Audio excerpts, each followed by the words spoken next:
Assalamualaikum warahmatullahi wabarakatuh. Bismillahirrahmanirrahim.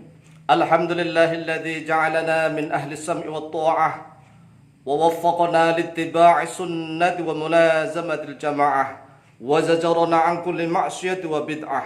Asyhadu an la ilaha illallah wahdahu la syarika lah al-ma'budu biqawanini syari'ah wa asyhadu anna Muhammadan abduhu wa rasuluh al-makhsusu bi'adami syafa'ah. Allahumma salli wa sallim wa barik ala sayyidina wa maulana Muhammad ibn Abdullah wa ala alihi wa ashabihi wa mawalah wa man tabi'ahum bi ihsanin ila qiyamis sa'ah, amma ba'd. Saudaraku kaum muslimin dan muslimat yang dimuliakan oleh Allah Subhanahu wa taala, melanjutkan kajian usul fikih. Insyaallah akan masuk kepada episode yang kedua atau al-haqatul atsaniyah. Episode yang kedua kita akan membahas tentang al-mabahithu fi usulil fikhi. Beberapa pembahasan di dalam usul fikih. Al-mabahithu fi usul fikhi pada intinya ada 4 bahasan. Yang pertama adalah al-adillatu atau ad-dalailu. Yang kedua aqsamul kalami, beberapa bagian kalam atau khobar nanti ya. Al-ahkam, yaitu beberapa hukum tentang tabaqatul mujtahidin, yaitu kaifiyatul istihad, bagaimana tata cara istihad, tingkatan-tingkatan ulama mujtahid. Yang pertama, al-adillatu atau jamaknya dijamakkan lagi menjadi sigat muntal jumuk menjadi ad-dalailu. Di dalam episode yang pertama sudah kita jelaskan al-adillatu ini jamaknya dalilun. Dalilun dijamakkan menjadi al-adillatu, dijamakkan lagi menjadi al-dalailu. Ini dalil yang disepakati oleh seluruh kaum muslimin. Itu yang pertama. Seluruh kaum muslimin, yaitu kitabullah atau Al-Qur'an. Kitabullah. Dalil di sini saya terangkan ada 11, tetapi yang disepakati oleh seluruh kaum muslimin adalah yang pertama, Kitabullah, yaitu Al-Qur'an. Ada yang mengingkari kehujahan sunnatul Rasulullah SAW. Yang kedua, ini adalah kelompok-kelompok ingkar sunnah yang mengingkari seluruh hadisnya Rasulullah, sunnah Rasulullah. Nanti apa bedanya sih antara sunnah dengan hadis dengan athar? Nanti ada pembahasan terperinci sendiri-sendiri. Ini kita bahas global dulu supaya tahu tentang istilahnya. Kitabullah yaitu Al-Quran. Ini yang sepakati oleh seluruh kaum muslimin. Kemudian oleh ulama Ahlus Sunnah Jamaah. Ada 2 ini. Kitabullah, Al-Quran, As-Sunnatul Rasulullah SAW. Kemudian Al-Ijma' ditambah 3. Dan 4, Al-Qiyas. Jadi Kitabullah, Al-Quran, Sunnatul Rasulullah SAW, Al-Ijma' dan Qiyas. Ijma' adalah kesepakatan ulama. Al-Qiyas adalah menganalogi hukum. Kemudian yang kelima 6, 7, 8, 9 ini al-mukhtalafu fiha. Al-mukhtalafu fiha artinya adalah diperselisihkan di antara ulama, tetapi semakin permasalahan semakin baru ya, al-masalah jadidah muncul, maka tetap kita persiapkan. Ini sudah dipersiapkan oleh para ulama yang mendahulu. Yang pertama madzhabus sahabi. Apa itu madzhabus sahabi?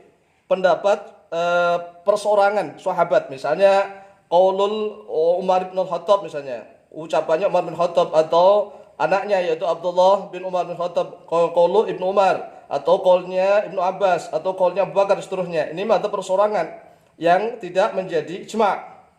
Kemudian yang kedua syar'u man qablana, syariat orang-orang yang sebelum kita, yaitu syariat para nabi-nabi terdahulu ya. Seperti syariat tawaf di Baitullah itu sudah ada sejak zaman dulu. Nikah juga sudah ada sejak Nabi Adam nikah itu ya. Yang tidak syariatkan kan zina.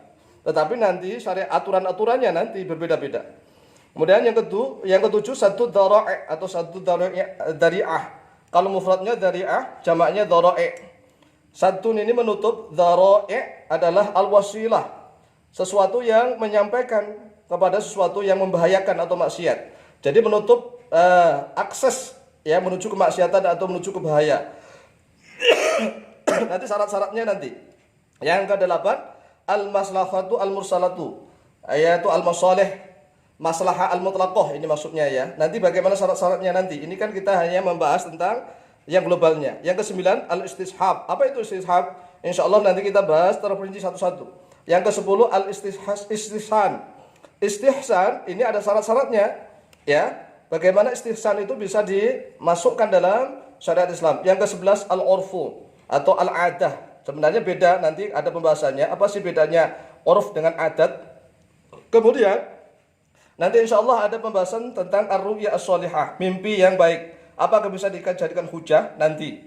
Ya, nanti pembahasan satu-satu. Kemudian al-ilham, ilham. Apakah bisa jadi hujah? Nanti pembahasannya ini kita baru menjelaskan tentang istilah. Ini menghafalkan istilahnya dulu. Kemudian jangan sampai langsung dikatakan bid'ah gitu aja. Kalau enggak sunnah bid'ah, enggak sunnah bid'ah, jangan.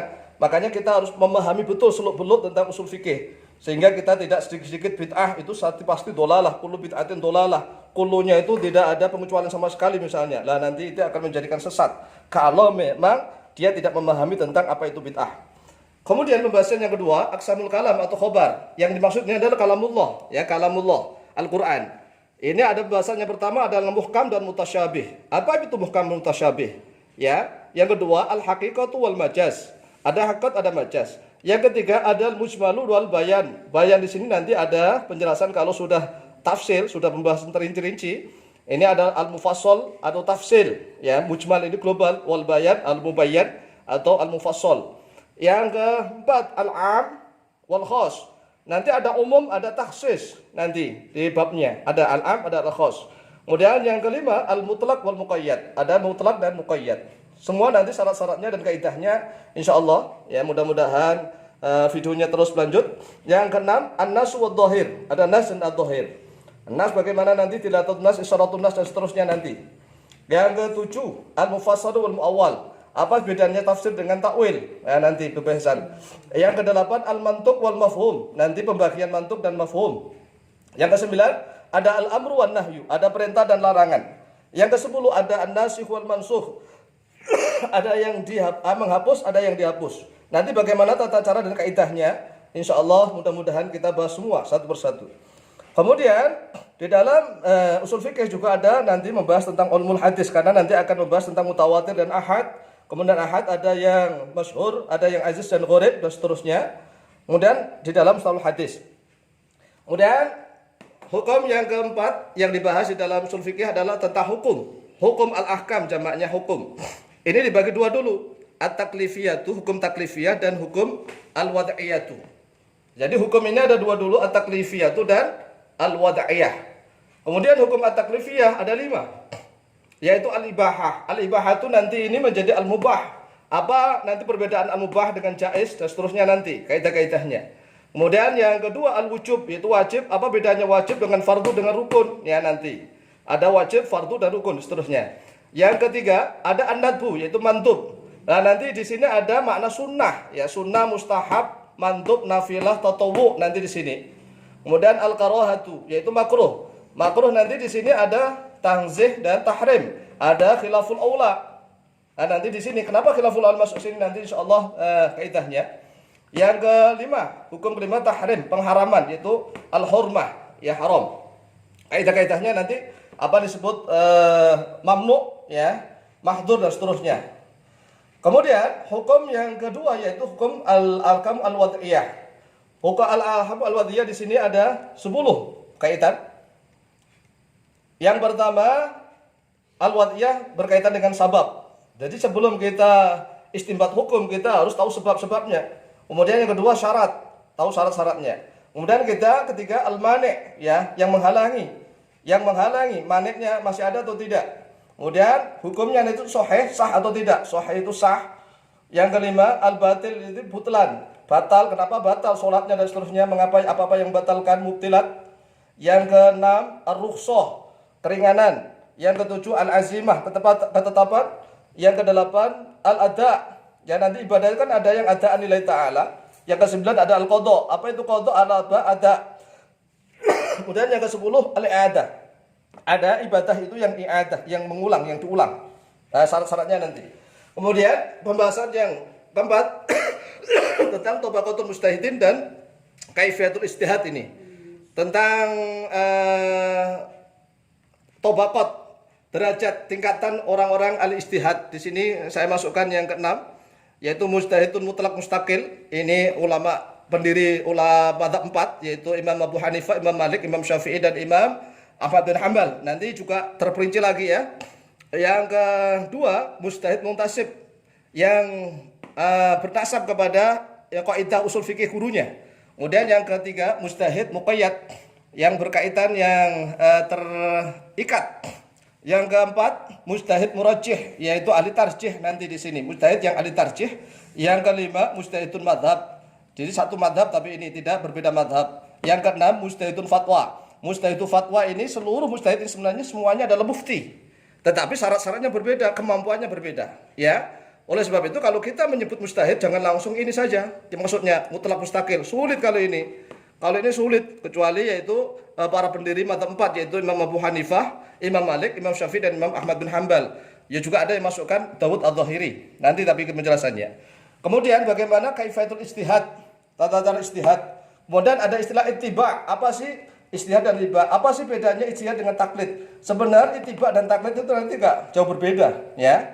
Kemudian bagaimana tata cara aturannya talfik pindah madhab. Ini insyaallah akan dibahas di dalam kitab usul fikih yang kita akan bahas satu persatu. Mudah-mudahan diberikan kepahaman di dalam sebenarnya ini adalah rangkuman dari kitab yang kami susun yang namanya Sifaul Syafah fi Ma'rifatul Usul Fikih seperti ini. Kami coret-coret. Ini kami susun tahun 2007 masih ya 13 tahun yang lalu.